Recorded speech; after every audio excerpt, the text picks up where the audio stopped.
तो यार भाइयों, आज मेरे दिन की शुरुआत हो गई डीमार्ट से। डीमार्ट में जाना था क्योंकि थोड़ा घर का सामान लेना था। वो घर का सामान ले लिया, अपना बिल कर दिया। बिल करने के बाद मैं निकल पड़ा था घर की ओर। घर पे जाने के बाद मैंने अपना सामान जो है घर पे दे, और मुझे मिलने मेरा दोस्त आने वाला था, तो मैं उसकी ओर निकल पड़ा। और उसको मिलने के बाद हमने तय किया कि हमको नीचे सिटी में जाना है शादी के लिए कपड़े लेने के। उसके भाई का शादी था, इसकी वजह से उसी के ऑटो से हम निकल पड़े थे नीचे सिटी की ओर। और सिटी में जाए और ट्रैफिक ना हो जाए, ऐसा कभी हो ही नहीं सकता। तो आधा घंटा ट्रैफिक में रुकने के बाद हमने हमारी रिक्शा कर दी पार्क। और रिक्शा पार्क करने के बाद हम लोग निकल पड़े सीधा मूलचंद की ओर। मूलचंद में गए।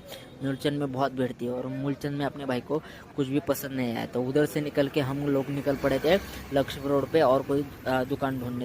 तो फाइनली हमारे भाई को मैंस एवेन्यू में एक कपड़ा पसंद आया और वो ले लिया। और उसके बाद मेरे दोस्त जो झगड़ रहे थे कि आधा घंटा झगड़ा करने के बाद हमारे दोस्त ने फाइनली, वो जो अपना दोस्त है उसने फाइनली एक्सेप्ट कर लिया कि मैं आज खाना खिलाऊंगा। और हम लोग आ गए थे मैंस एवेन्यू में, पहले आलू पराठा, हमारे दोस्त आलू पराठा